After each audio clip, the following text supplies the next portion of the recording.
Esta live comemora o Dia da Mulher, 8 de março de 2021.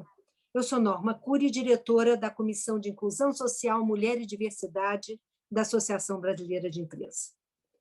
O primeiro Dia Internacional da Mulher aconteceu quando mais de 1.500 mulheres resolveram se manifestar pela igualdade social, política e econômica no país. Foi nos Estados Unidos há mais de um século, em 1908, e até hoje as mulheres lutam pela mesma igualdade, e há uma frase do antropólogo e sociólogo Darcy Ribeiro que eu gosto muito quando ele diz: fracassei em tudo que eu fiz, quis criar uma escola para os índios, fracassei, quis um país mais justo, fracassei, quis fundar uma escola, uma universidade de igualdade, fracassei, mas meus fracassos são minha vitória. Eu não gostaria de estar no lugar dos vencedores. Hoje, a ministra da Mulher no Brasil chama-se Damares Alves, mas eu não convidaria a Damares para essa entrevista. Quem está aqui são 3 mulheres que eu admiro muito: a jornalista e primeira chefe de reportagem no Brasil, no Diário Carioca, em 1966, que também é educadora e professora e viúva do escritor e jornalista Antônio Calado, Ana Arruda Calado.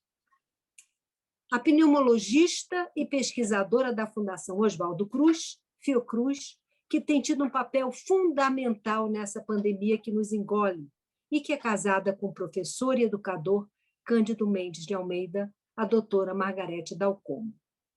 E a vereadora mais votada do Brasil nas últimas eleições, Érica Hilton, também a primeira vereadora trans a assumir uma cadeira na Câmara de São Paulo e que gosta de se identificar como mulher, negra, trans e periférica. Eu vou começar com Ana Arruda Calado, que é autora de várias biografias de mulheres, perguntando como foi a entrada dela nas redações ocupadas por homens, que era um tabu na época. Ana, houve muito assédio, muita desconfiança dos homens sendo comandado por uma mulher. Como você superou isso tudo e como você vê o papel das mulheres nas redações hoje? Nossa, Norma, a diferença é tão grande de quando eu comecei para hoje. Eu fiz 20 anos, estou com 83, hein? Não se assustem. Eu fiz 20 anos já trabalhando no Jornal do Brasil. E era muito engraçado, porque eu chegava lá na horinha certa, eu era repórter, né? Entrei lá como repórter. E ainda sem carteira assinada, sem nada. 3 meses depois, o Odilo Costa Filho, que era o chefe de redação, me chamou e eu comecei a ser realmente uma repórter registrada. Mas eu era a única mulher que, durante o dia, porque de noite tinha umas senhoras, mais senhoras, que iam lá levar notícia de ministério, não sei o quê, aquelas colunas. Mas elas iam mais tarde. Então, de dia, e também o pessoal da Internacional, havia 2 moças na Internacional. Mas reportagem, de dia, era eu a única mulher. Então, eu atravessava aquela redação enorme, com aquele monte de olho me olhando assim. Eu atravessava com a cabeça para baixo, e ela realmente não era fingimento. É porque, naquele tempo, com 20 anos, eu era da ação católica, eu era muito religiosa, eu era outra coisa, não tem nada a ver com a mulher de 20 anos hoje. Eu era uma menina, né? Mas foi muito bom, porque o pessoal lá foi ótimo comigo, sabe? Aconteceram os episódios, mas bem depois, coisa e tal, com um ou outro, mas, em geral, eles eram protetores comigo. É muito engraçado, sabe? Teve muito assédio, Ana? Não. Teve uma vez só uma coisa muito desagradável, porque foi combinada. Eu não sabia nada, né? De repente, já estava meio tarde, eu ia para casa e um cara que nem era da reportagem, era da publicidade. O jornal era tão pequeno naquele tempo que a publicidade era junto com a redação, no mesmo andar. Ele era da publicidade, ele disse: Ana, eu vou para aquele lado, você não quer carona? Me deu carona. Quando chegou na porta da minha casa, ele, sem mais nenhum, me agarrou. Nossa! Bruto, assim, E aconteceu uma coisa horrorosa, eu vou contar uma intimidade.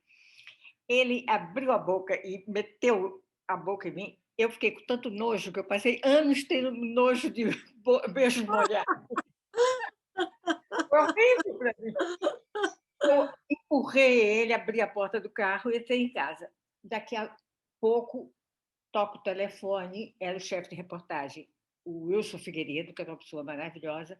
Ah, Ana, você chegou em casa bem? Ah, ótimo. Não, eu queria só saber, porque eu estava preocupada. Eu disse, com o quê, Wilson? Não, uma matéria sua. Ele inventou uma história. No outro dia, eu fui saber que esse cara tinha jurado que ia me levar para o motel naquele dia. ah, Para todo mundo. Então, estava todo mundo esperando o acontecimento, mas eu cheguei em casa. era combinado. É. Agora, e como chefe de reportagem, você teve que demitir alguém, algum homem que não Foi horrível, aceitava uma foi horrível. mulher comandando? Aí Vários não sim, né? aceitaram, os mais antigos não aceitaram. O pessoal novo achou ótimo, sabe? E tinha gente ótima. Mas os mais antigos acharam um desaforo ter que obedecer a uma mulher. Então, um dia eu dei a pauta, né? E pegou um paletó assim e foi passando. Eu sou fulano, vem cá. Freud explica, não sei o nome dele até hoje, esqueci o nome dele. Vem cá. Por quê? Eu disse, como é que foi a matéria? Não deu em nada, não. E foi embora, de costas, sabe? Eu aí disse, não, não, você vem aqui e vai dizer por quê que não deu em nada, vai explicar. Falei já brava, né? Ele me olhou rindo, aí eu vi 3 outros da mesma turminha no fundo da sala me observando. Eu não tive dúvida, peguei o telefone que estava na minha mesa. Alô, seu, acho que era Valverde o nome dele. O senhor me faz um favor? Eu quero demitir um repórter. Fulano de tal, papapá, bem alto, falei bem alto. Ele disse, a senhora tem certeza? Não é uma política da casa, eles têm certeza absoluta, ou ele ou eu. Aí desliguei o telefone e ele foi demitido naquele dia. A partir daí, ninguém mais resolveu me peitar. Porque Esse era mais velho que você, bem mais velho que você. um pouquinho, mas eu não era tão nova mais, não. Eu tinha 20 anos, não. Sim, Eu mas já tinha que ser durona, né? Tinha que ser. dona, impressionante, eles não aceitavam. O pessoal novo era diferente, eu tive, inclusive, uns estagiários adoráveis, porque entendiam, gostavam que eu tinha uma relação boa, eu conversava. Mas aqueles mais casca grossa achavam um absurdo o chefe que não fosse, né? Sargentão. E quantas mulheres tinha na redação? Eram muitas mulheres? Não Não devia. tinha, eu que fui introduzindo, não tinha nenhuma repórter. Que coisa, que coisa. Aí Incrível. eram 2 estagiárias, eu confirmei 2, mas não durou muito tempo, né, meu tempo lá. Foi muito falado, mas não durou muito tempo. Aí, eu queria perguntar também como é que você escolheu as mulheres que você biografou, porque você escreveu vários livros sempre de mulheres, né? Teve a Maria Martins, que era pintora, que foi Não, amante do escritora principalmente. A Pois é, ela foi amante do Marcel Duchamp, né? E Exato. dizem que do Mussolini também, é verdade isso? Quando era Do jovenzinha, Mussolini. ela é uma fera. Pois é. Depois, a Darcy Vargas, que era mulher do Getúlio. A Berta Ribeiro, que era mulher do Darcy Ribeiro. Você admirava elas todas, mas eu acho que uma você não admirava, que era a Dalgisa Neri, que tinha uma coluna na última hora do Samuel Weiner, mas que foi casada com o Ismael Neri, mas também foi casada com o Lorival Fontes, que era ministro de propaganda do Getúlio, que não deixou uma lembrança muito boa. Né? Como é que foi essas escolhas e como é que foi essa sua relação com as mulheres? A Dalgisa, eu não cheguei a conhecer, quer dizer, eu vi uma vez, eu pesquisei. Mas, primeiro, eu fiquei encantada por ver, porque eu queria ver mulheres, quer dizer, queria ver, eu estava preferentemente retratando mulheres que tinham sofrido, de alguma maneira, a opressão dos homens. E o Ismael Neri, embora muito falado como pintor, como coisa e tal, foi uma peste de marido, uma peste, aquele marido opressor. A Dalgisa não dizia uma palavra, era absolutamente sufocada. Quando o Ismael morreu, a Dalgisa começou a escrever, começou a se relacionar com os amigos do Ismael que iam lá, mas ela ficava só para servir o café, não falava uma palavra da reunião. Inclusive, um deles era o Murilo, ai meu Deus, estou gaga, Murilo Mineiro. Murilo Mendes? É, Murilo Mendes?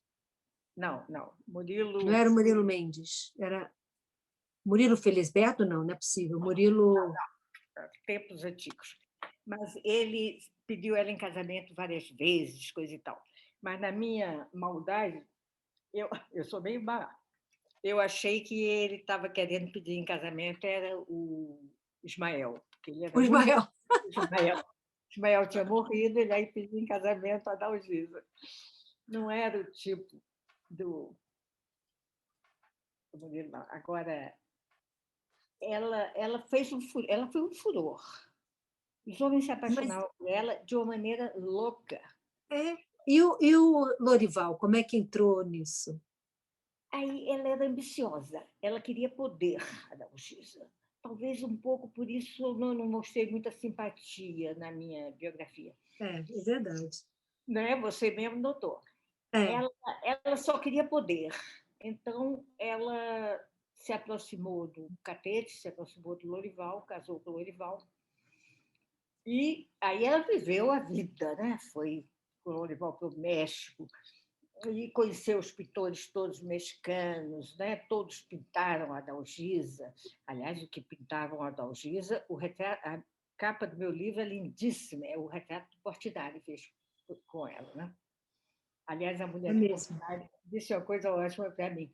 Disse, minha filha, a impressão que ela causava aos homens, até o meu marido. Mas, enfim, ela viveu um vidão com o Lorival. Mas aí depois o Lorival arranjou uma moça uma novinha e separou dela. Então ela ficou muito amarga, ela ficou uma mulher muito amarga, tanto que ela morreu de uma maneira terrível. Ela se internou completamente bem de saúde, numa casa de saúde, e lá morreu. Teve um AVC logo uns 2 ou 3 anos depois. Verdade que ela foi caçada pela ditadura. Que ela escrevia na política. Casou com o Lorival, depois ficou de esquerda, enfim. Ela era uma pessoa estranha, agora fascinante, fascinante. E qual dessas você se encantou mais? A Maria era muito interessante, né, Maria Martins? Maria Martins, eu fiquei com raiva, porque quando eu acabei de fazer Maria Martins, eu descobri que ela tinha estado, não na minha casa, não era ainda minha casa, mas na casa de Calado. Calado conheceu Maria Martins, recebeu Maria Martins, e nada disso eu soube, porque eu escrevi a biografia de Maria Martins depois que ele tinha casado. Eu digo, meu Deus. Porque a Maria Martins era outra, que agarrava todo mundo, né? Era uma... Puxa, mas do Marcel Duchamp ao Mussolini tem uma raia de homens aí, né? Muito grande.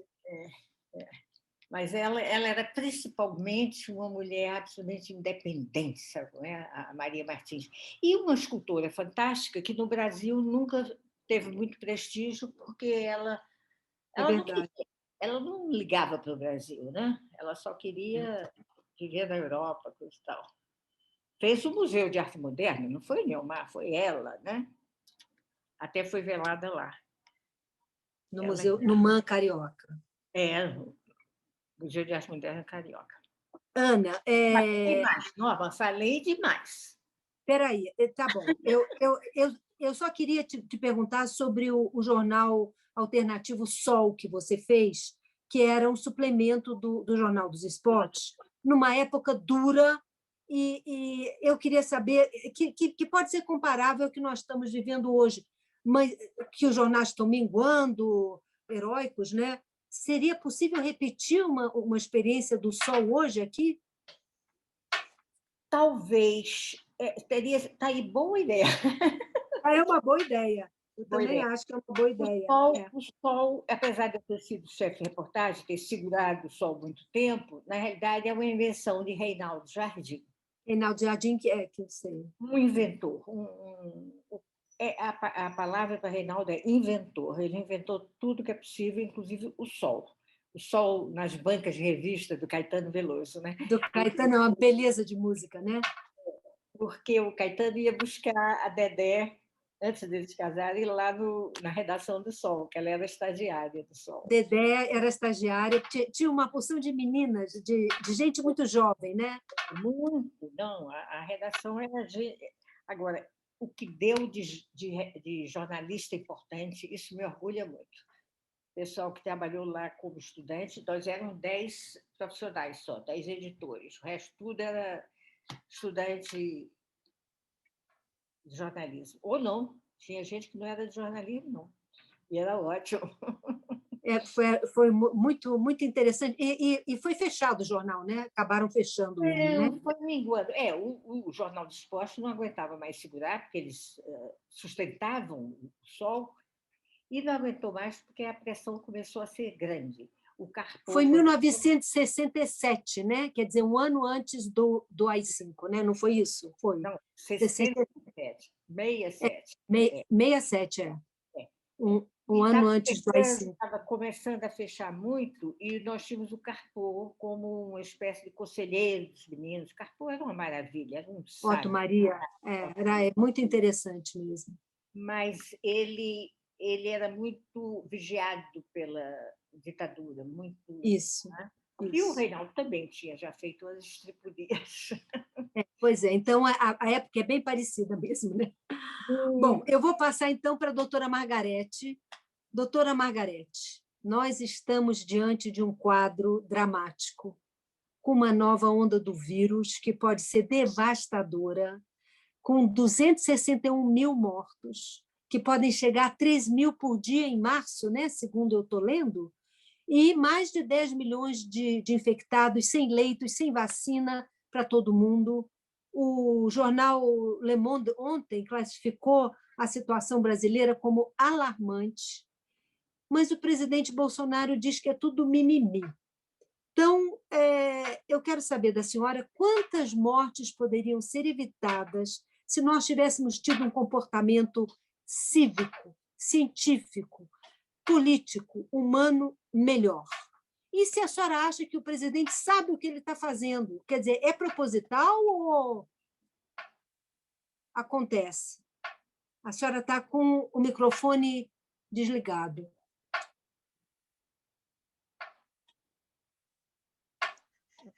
Norma, em primeiro lugar, um prazer estar aqui com a Ana, de quem eu gosto muito. Faz tempo que não nos encontramos, né, Ana?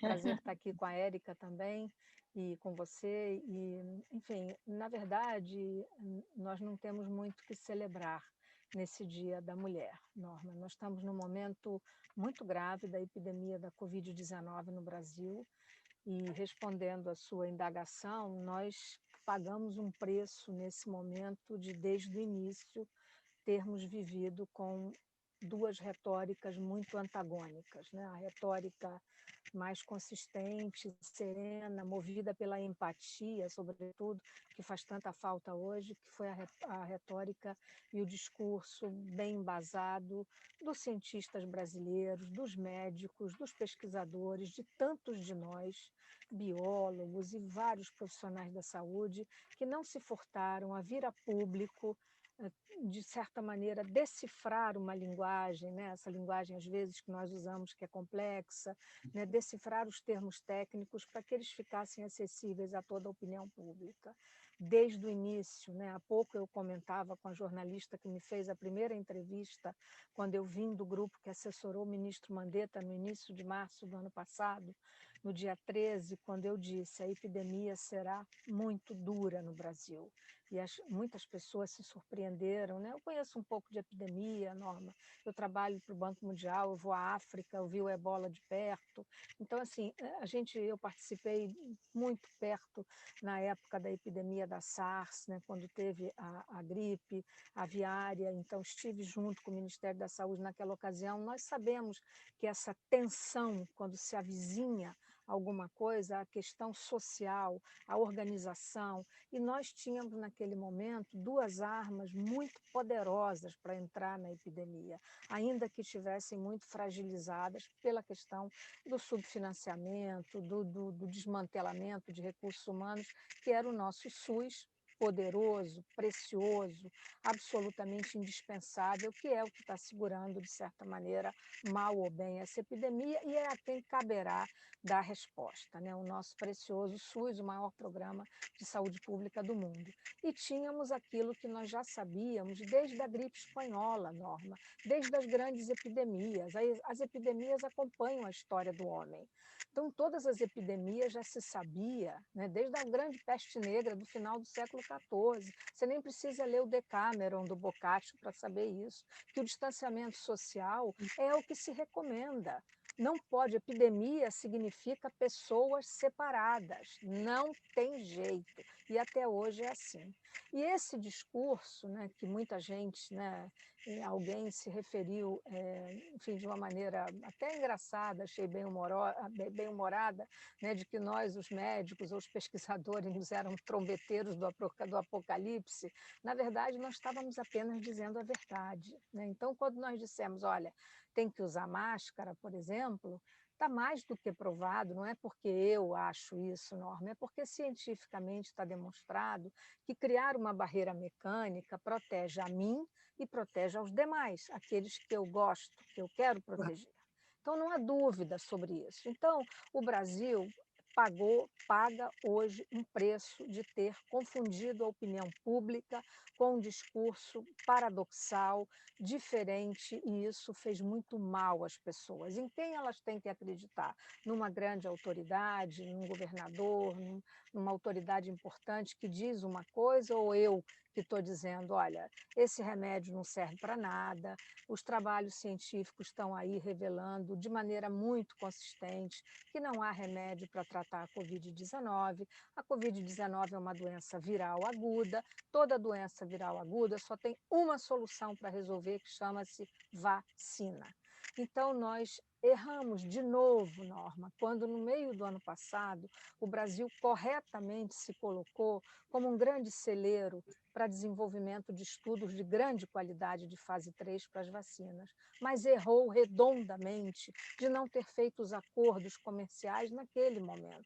Então, acertou, né? Estou botando na balança, né? Certo, errado, sem fazer um julgamento de valor, né? Mas avaliando de maneira conjuntural.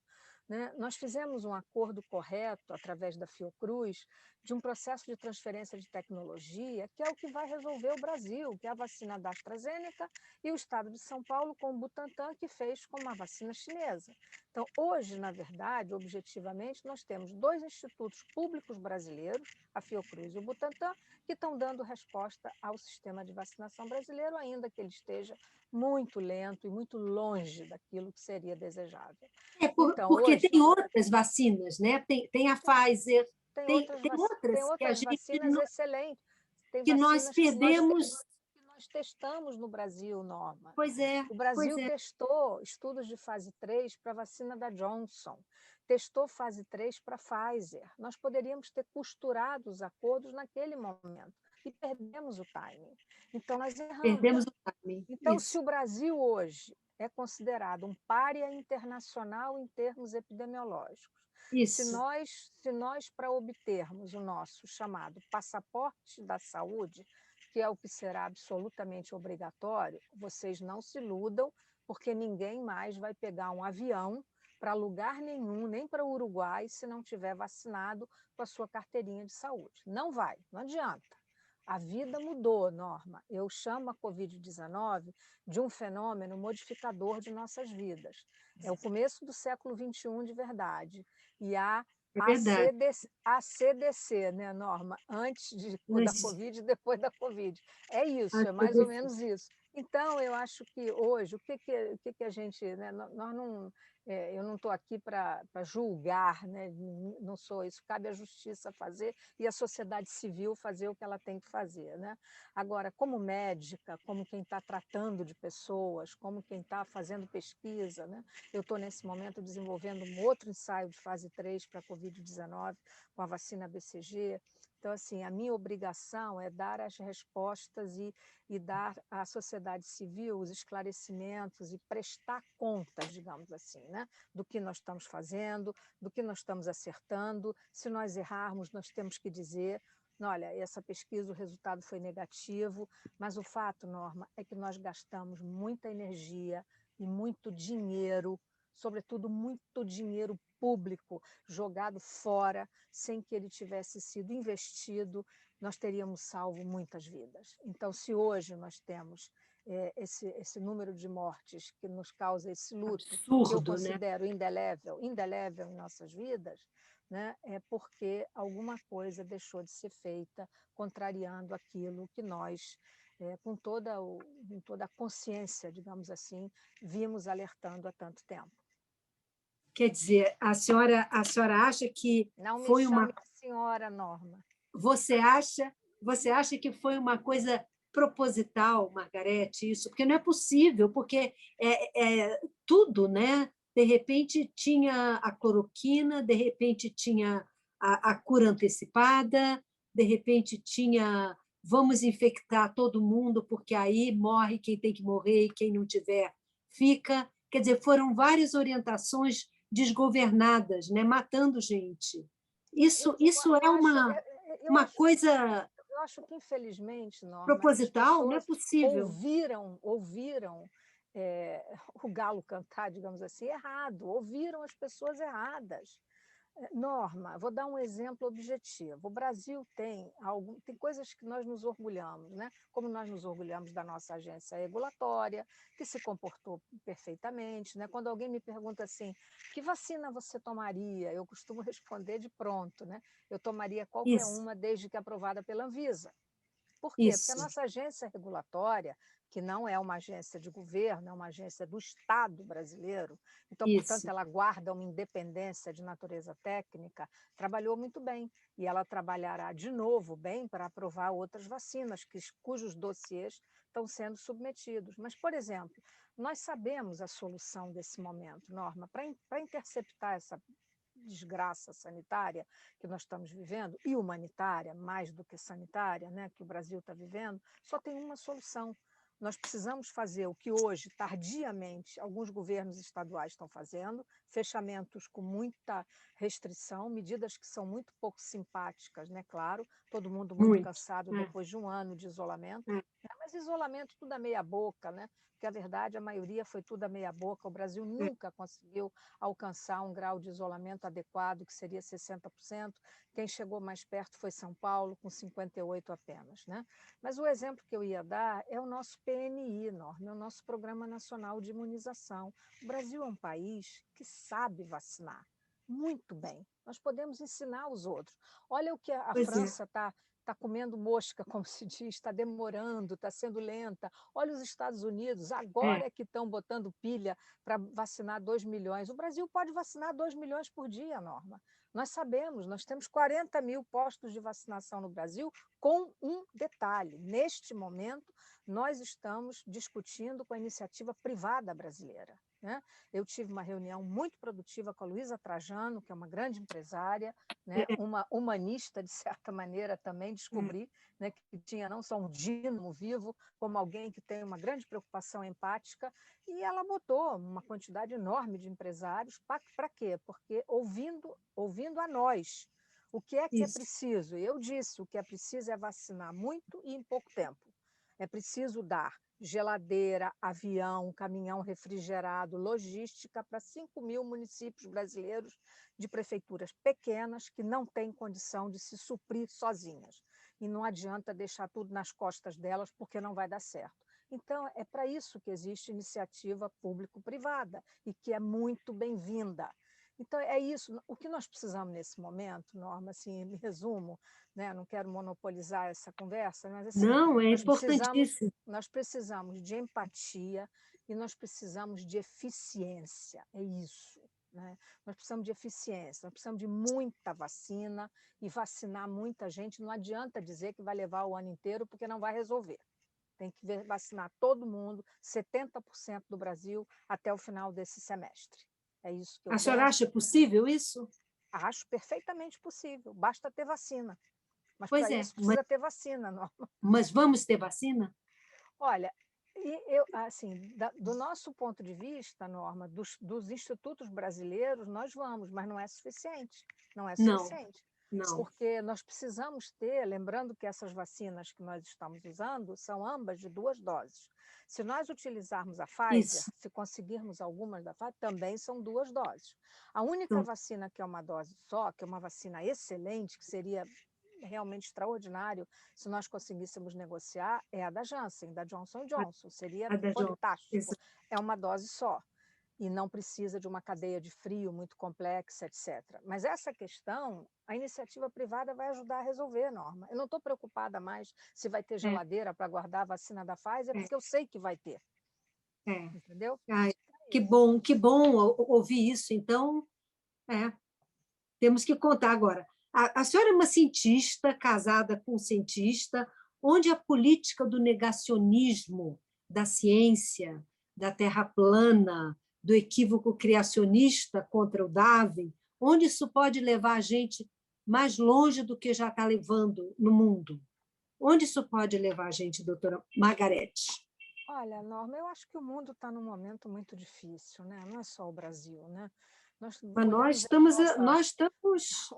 olhando a Europa, olhando o que foi o governo Trump em termos de ineficiência, de direitos humanos e de equívocos, né?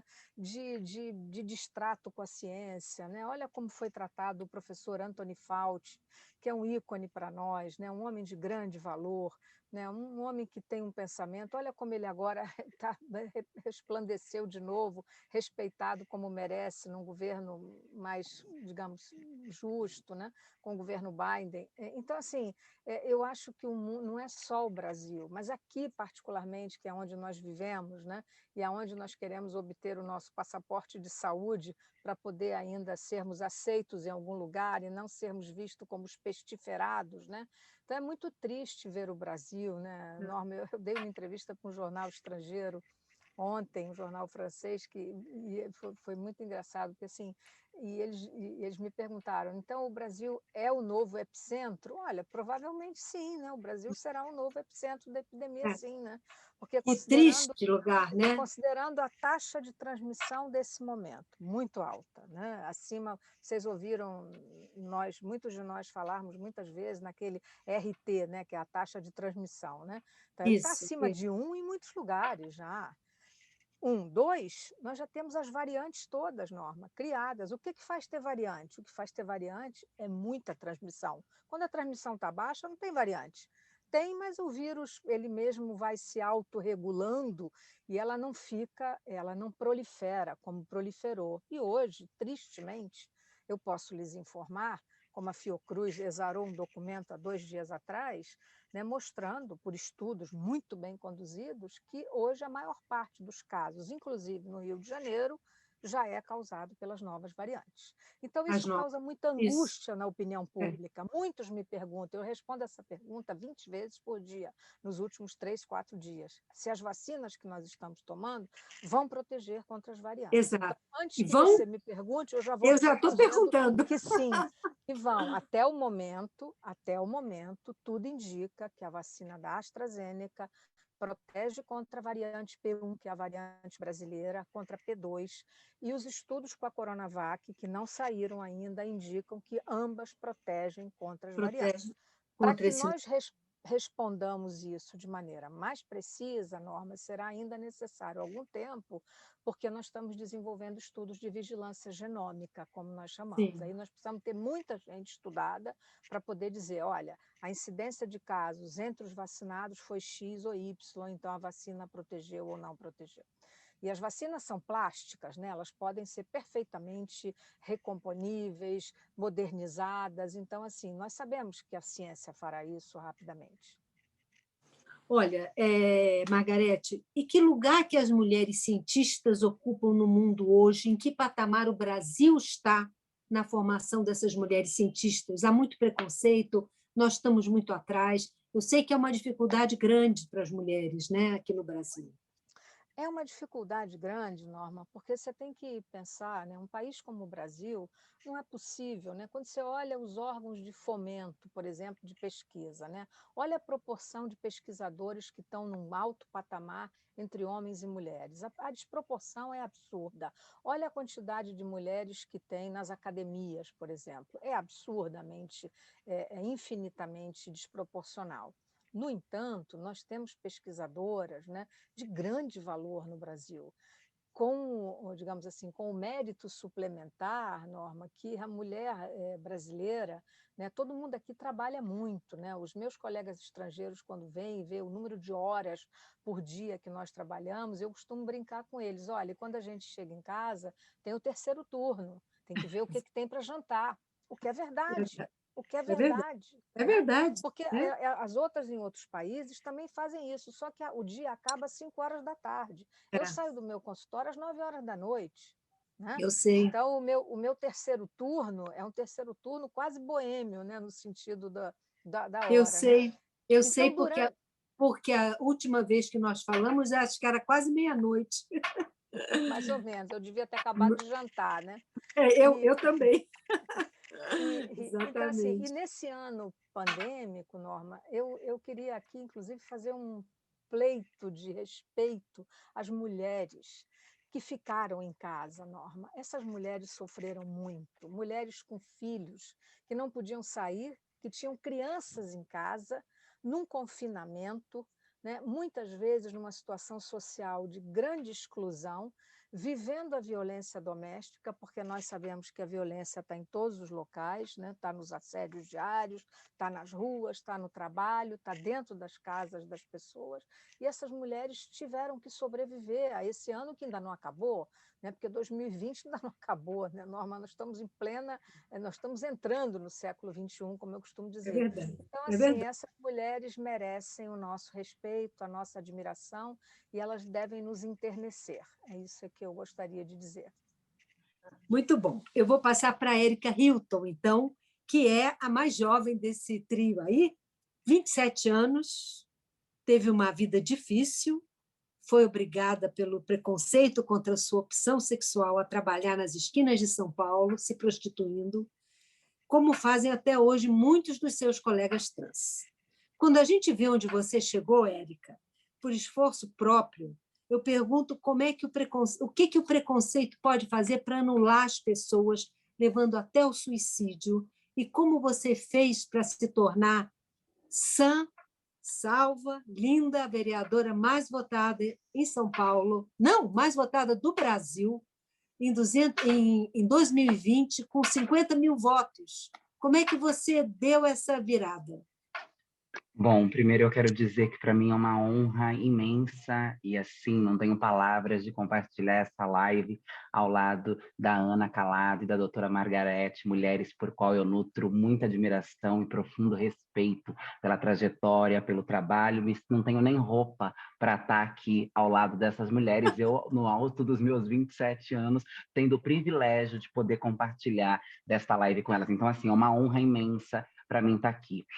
Realmente é isso que você coloca, né, Norma? A condição de mulheres negras, periféricas, travestis, transexuais no Brasil, um país que é recorde na exclusão dessas mulheres, é recorde no assassinato, né? Nós somos recorde há 14 anos consecutivos, o primeiro país do mundo que mais mata esta população, levando em consideração que o Brasil não é um país onde a transexualidade ou a homossexualidade é crime. Nós temos outros países no mundo onde essas condições de gênero ou de sexualidade são criminalizadas e esses países não batem a triste marca que nós batemos no Brasil. Isso é uma coisa muito alarmante, que demonstra o quanto a preconceito e a violência está intrínseco à nossa construção enquanto sociedade, enquanto pessoas, né? A minha trajetória, como você bem colocou, eu fui expulsa cedo da minha casa, precisei já com 14 anos de idade sobreviver às esquinas, à prostituição, às casas de cafetina, porque o discurso religioso, o preconceito, a falta de informação fizeram com que estes disparadores do preconceito e da discriminação acontecesse dentro do meu lar, que sempre foi um lar muito amoroso, cresci com a avó, com a mãe, com proteção, e de repente me vejo nesse cenário de abjeção e de exclusão. As ruas, né, é um lugar onde a gente se depara, e eu muito jovem, ainda criança, 14 anos de idade, a gente pode dizer, saindo ali da infância, a gente se depara com uma realidade e com uma necessidade de maturidade muito absurda, porque você sai do lugar do conforto, da proteção, da segurança familiar, para se ver nas esquinas das ruas, tendo que manter a sua sobrevivência, garantir o seu sustento, garantir o seu acordar, o seu dormir, o seu comer.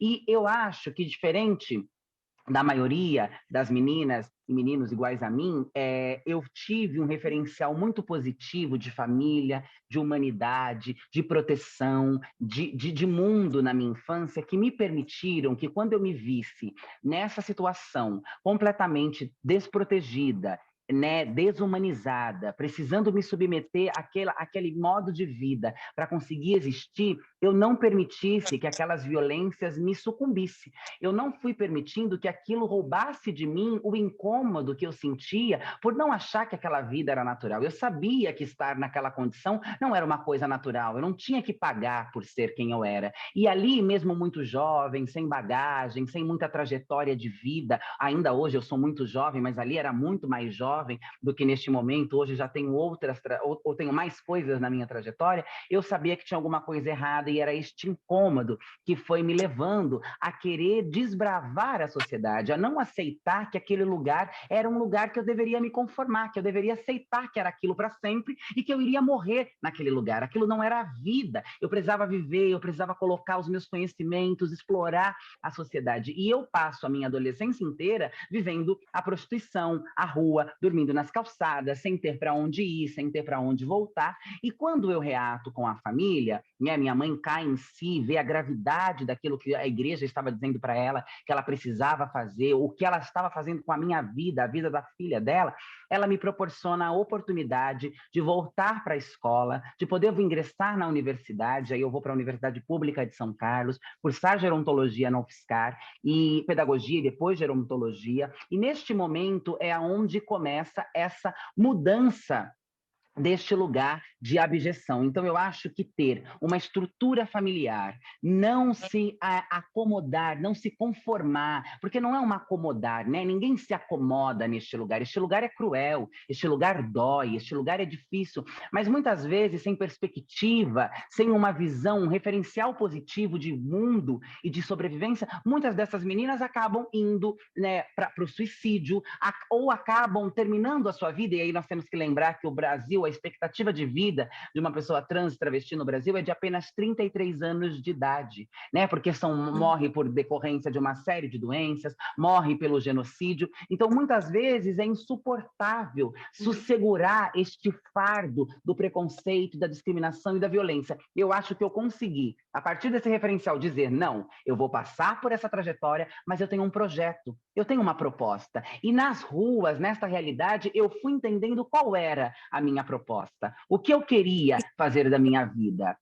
Você quando estava em casa, você foi forçada a procurar uma cura para a sua opção sexual? Porque eu soube que uma colega sua, a Carolina Yara de Oliveira, que é cientista social, ela passou por várias operações para se tornar homem. E outras se mataram, como você mesma falou, né? Quer dizer, tá presente aí. Isso aconteceu com você? E foi a escola te salvou? A casa, a volta da sua mãe te salvou? E a política também te salvou, né? Sim, eu não...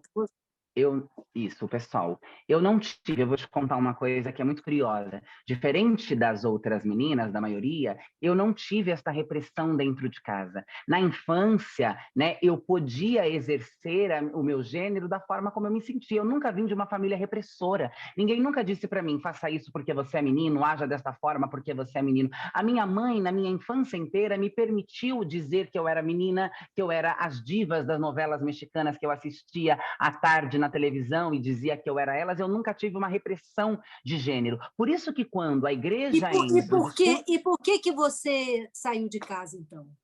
exatamente por este Seu pai? processo do discurso fundamentalista. Quando o discurso da igreja entra, a igreja passa a dizer, ela é assim porque você não bateu, porque você não reprimiu, porque você não colocou um cabresto, logo você é a culpada, é a responsável. E agora, para se livrar deste peso que Deus não quer, que Deus não aceita, e na sua casa você não pode permitir isso, você precisa violentar.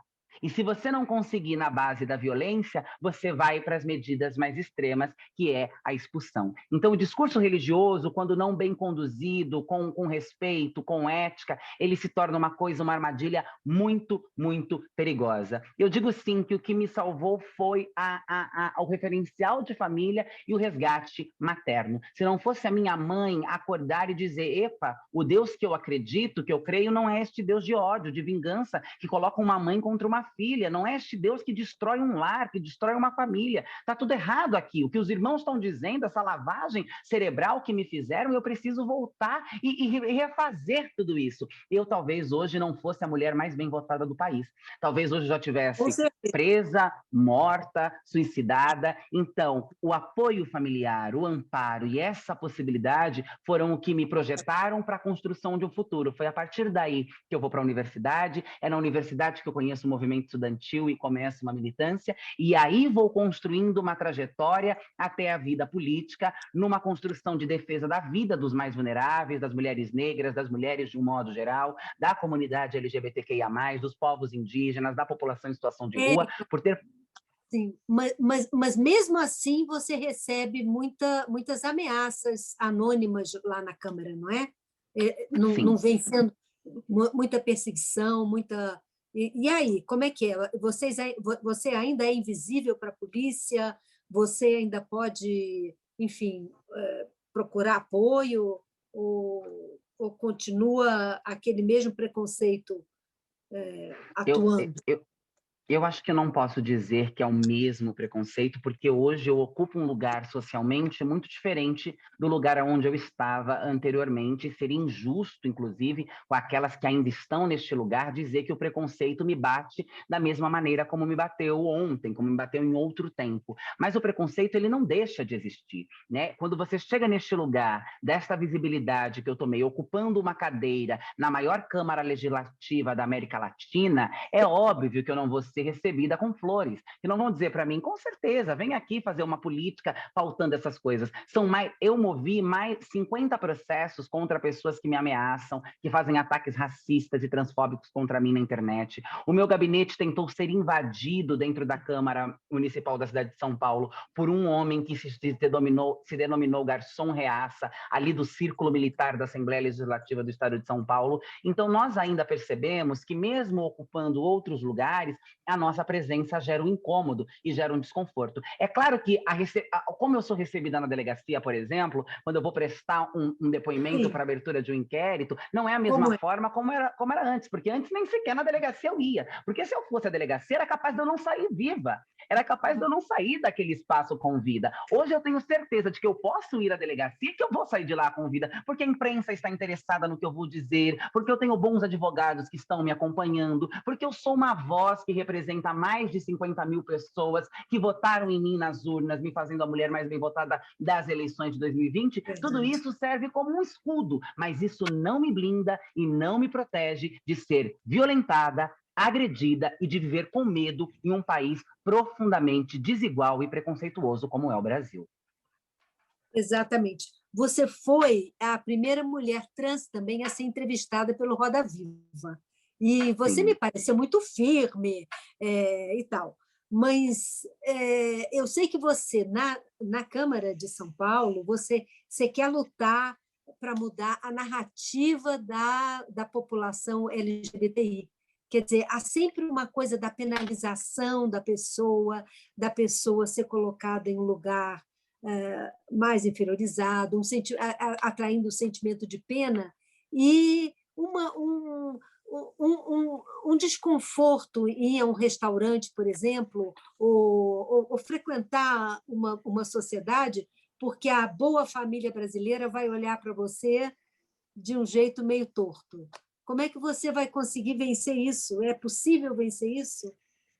Eu acho que é possível vencer, mas eu só acho que não serei eu que vou vencer isso. Eu acho que as respostas para este problema estão em raízes muito mais profundas e que vão levar um tempo, porque nós precisamos discutir educação, nós precisamos discutir sociedade, nós precisamos discutir política, consciência política, para que a gente consiga fazer a ruptura desses estigmas e preconceitos que rondam a nossa sociedade. Eu acho que eu sou mais uma agente nessa transformação que nós estamos propondo. Eu acho que eu tenho uma passagem, eu tenho uma trajetória a construir que não será capaz, tendo em vista qual é a realidade que nós temos hoje no Brasil, mas que eu faço e farei o melhor que eu puder no que diz respeito a um projeto de cidade, a um projeto de nação, né? Discutindo emprego, renda, moradia, escolaridade, direito à cidade, dignidade humana, e não só para as pessoas LGBTQIA+.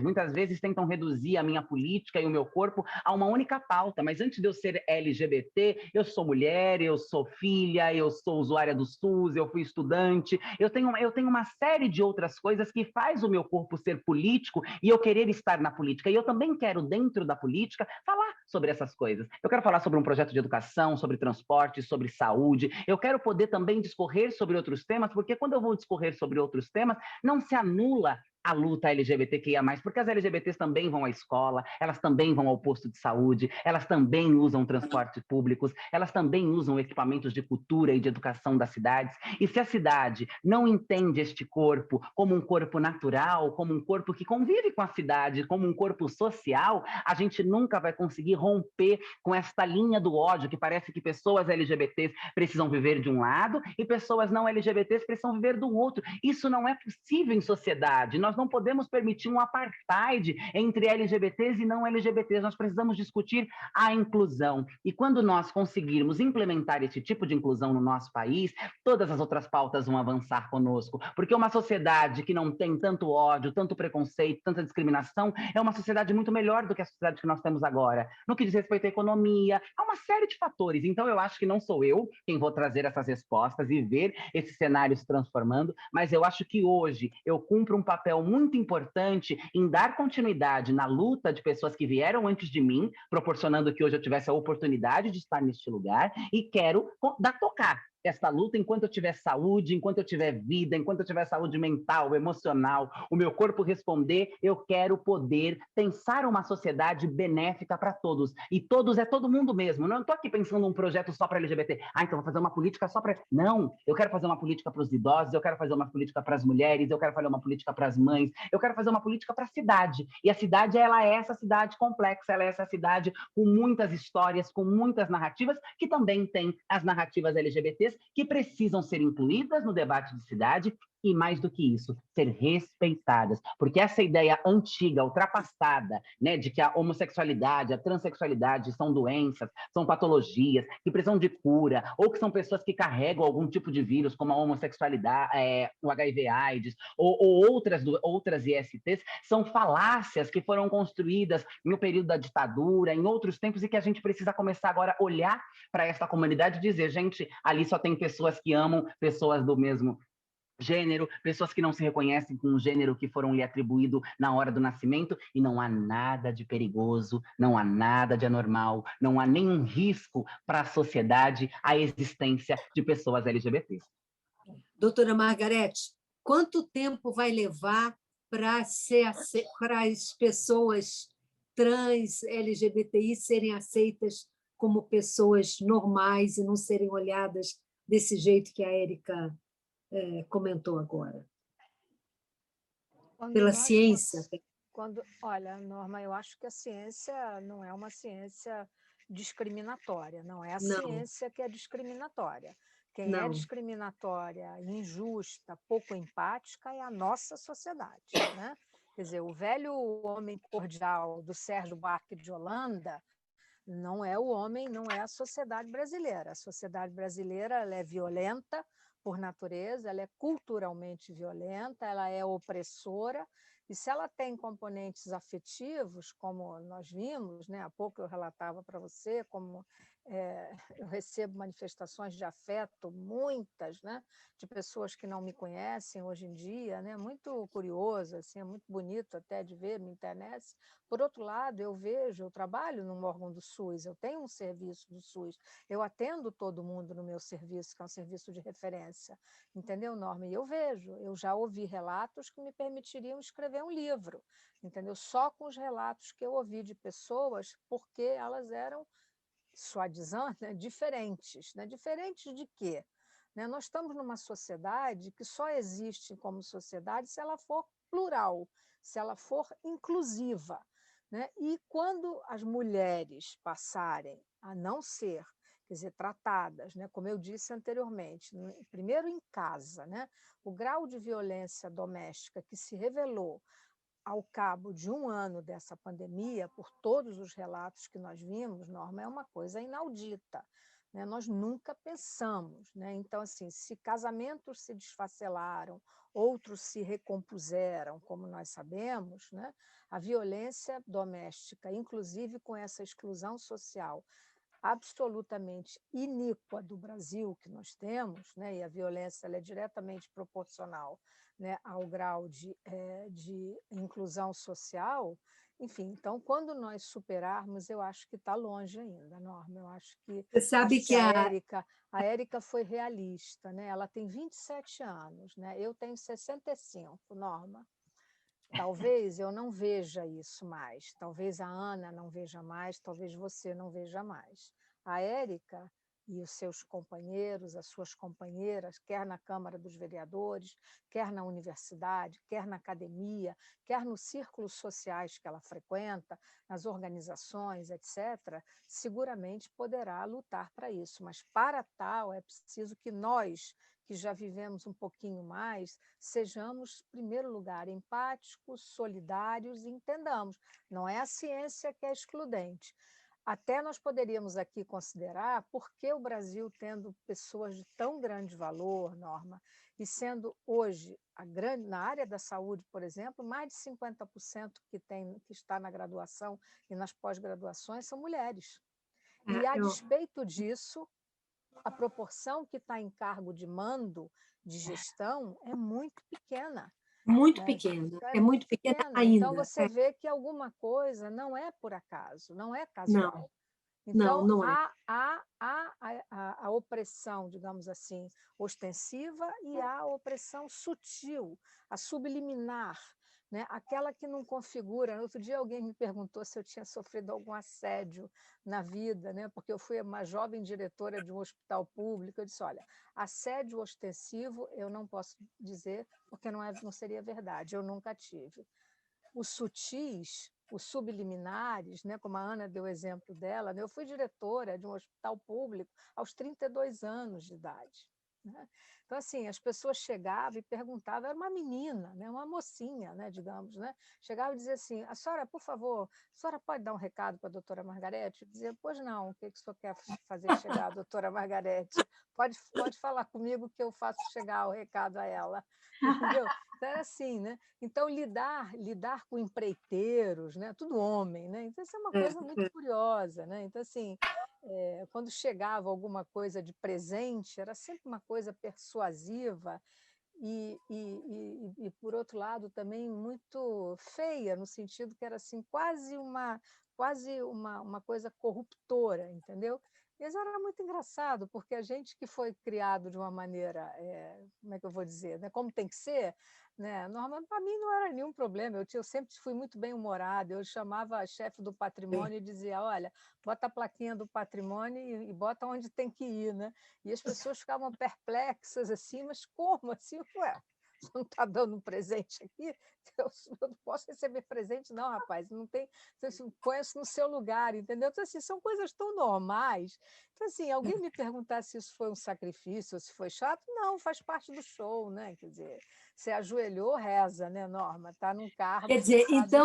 então você teria assédio também, é isso que você quer dizer, não é? Foi muito sutil, né? Quer dizer, são coisas que não, te confesso que Ninguém não escapa, né? não me Ninguém tiraram escapa. muita energia, né? Não me tiraram tanta energia, né? O que me tira energia é a injustiça, Norma. Oi, Ana, o que é? Eu queria ser do contra. Ah. Pode ser do contra. Pô, perfeitamente. Não é contra a Margarete, não. É contra toda a coisa aí. É o seguinte, fala-se assédio, é sempre o homem em cima da mulher. É. Meu Deus, e quanta mulher fica aí se rebolando e se oferecendo? Isso mesmo, também acho. Coitado, os homens gostam com isso também.